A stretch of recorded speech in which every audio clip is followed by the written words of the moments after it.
नमस्कार दोस्तों, एक बार फिर स्वागत है आपका एपी क्लासेस के इस न्यू वीडियो में। दोस्तों आज जो प्रैक्टिस सेट लेकर आए हैं हम दोस्तों वो है अर्थशास्त्र पर आधारित इकोनॉमिक्स का है ये प्रैक्टिस सेट। तो चलिए स्टार्ट करते हैं ये प्रैक्टिस सेट। इसके पहले प्रश्न से, विकेंद्रीकरण किसके द्वारा किया जाता है? चार ऑप्शंस हैं आपके सामने, उसमें से आपको बताना है कि विकेंद्रीकरण किसके द्वारा किया जाता है। उच्चतम प्रबंध द्वारा, मध्यम प्रबंध द्वारा, निम्न प्रबंध द्वारा या फिर निम्नतम प्रबंध द्वारा। तो इसका जो सही उत्तर है वो है आपका ए पार्ट, उच्चतम प्रबंध द्वारा। अगला प्रश्न, निम्नलिखित में से सही लेखा समीकरण कौन सी है? पूंजी बराबर संपत्तियां माइनस दायित्व, या फिर पूंजी बराबर सामान्य संचय प्लस दायित्व, या फिर पूर्वदत्त बीमा, या फिर बैंक ओवरड्राफ्ट। तो सही उत्तर इसका क्या है आपका ए पार्ट। अगला प्रश्न, विशेष अंकेक्षण का आदेश दिया जा सकता है, किसके द्वारा दिया जा सकता है? विशेष अंकेक्षण का आदेश अधिमान अंशधारियों द्वारा, केंद्रीय सरकार द्वारा, सेबी द्वारा, या फिर ऋण पत्र धारकों द्वारा।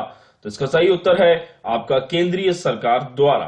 अगला प्रश्न, चाय के उत्पादन एवं विक्रय में सम्मिलित कितने प्रतिशत कृषि आय माना जाता है? 10%, 40%, 60% या फिर 90%। तो इसका सही उत्तर आपका क्या है? 60%। अगला प्रश्न, सार्वजनिक व्यय के द्वारा आय का वितरण करना क्या है? औद्योगिक विकास, कृषि का विकास, सामाजिक सेवाएं या फिर उपयुक्त में से कोई नहीं। तो सही उत्तर इसका क्या है आपका सी पार्ट, सामाजिक सेवाएं। अगला प्रश्न, लागत सिद्धांत कुल लागत का अध्ययन है। लागत सिद्धांत कुल लागत का अध्ययन है, इसमें क्या शामिल होता है? स्थिर लागत, चल लागत, औसत लागत या फिर ए और बी दोनों। तो इसका जो सही उत्तर है क्या है आपका डी पार्ट, ए और बी दोनों, मतलब स्थिर लागत और चल लागत। अगला प्रश्न, केंद्रीय आर्थिक समस्याओं की जननी क्या है? केंद्रीय आर्थिक समस्याओं की जननी क्या है? असीमित आवश्यकताएं, या फिर साधनों का वैकल्पिक उपयोग, या फिर दुर्लभता, या फिर इनमें से कोई नहीं। तो सही उत्तर इसका क्या माना जाएगा? साधनों का वैकल्पिक उपयोग। अगला प्रश्न, अर्थशास्त्र धन का विज्ञान है, यह कथन किसका है? एडम स्मिथ का, मार्शल का, रॉबिन्स का, या फिर पीकू का। तो सही उत्तर आपका क्या है? एडम स्मिथ का। अगला प्रश्न, जब निजी ऋण पत्रों में विनियोग रद्द कर दिया जाता है तो उसका लाभ या हानि को क्रेडिट या डेबिट किया जाता है, किस खाते में किया जाता है यह आपको बताना है। और ऑप्शंस दिए गए हैं आपके, ऋण शोधन कोष खाता में, सामान्य संचय खाते में, पूंजी संचय खाते में, या फिर उपयुक्त में से किसी भी खाते में। तो सही उत्तर इसका क्या होगा? ऋण शोधन कोष खाते में। अगला प्रश्न, तत्व जो निर्देशन का हिस्सा नहीं है, पर्यवेक्षण, अभिप्रेरणा, नेतृत्व या फिर कार्य विभाजन। ऐसा तत्व जो निर्देशन का हिस्सा नहीं है, तो सही उत्तर क्या है इसका? डी पार्ट, कार्य विभाजन।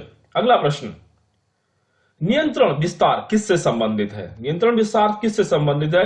प्रबंधन की नियंत्रण क्रिया से, संस्था के विस्तार से, संगठन की प्रक्रिया से, या फिर चयन की प्रक्रिया से। तो सही उत्तर क्या है इसका?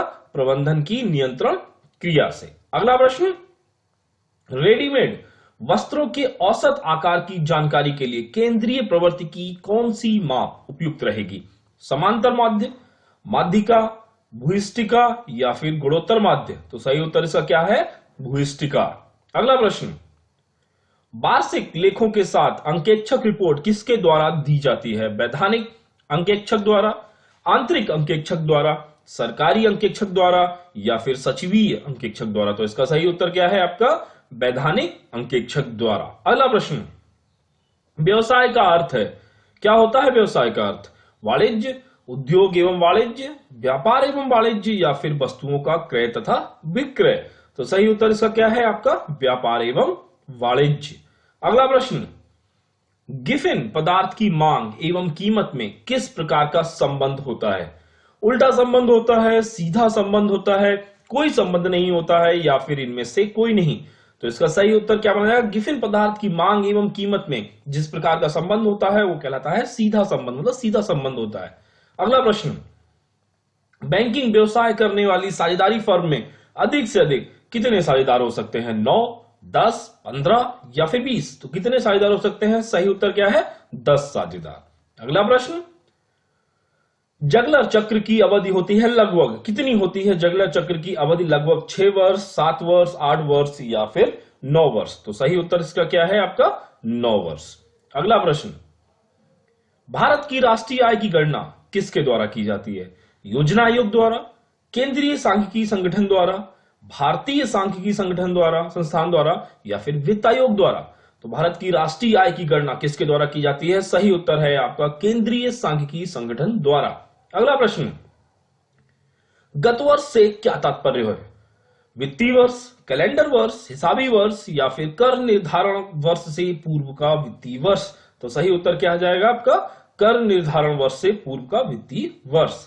अगला प्रश्न, व्यवसाय में संभावित हानियों का आयोजन पूर्व में ही कर लेना चाहिए, ऐसी परंपरा है। किस प्रकार की परंपरा कहलाती है इस प्रकार की सोच? व्यवसाय में संभावित हानियों का आयोजन पूर्व में ही कर लेना चाहिए। रूढ़िवादी, प्रकटीकरण, महत्वपूर्णता या फिर वसूली।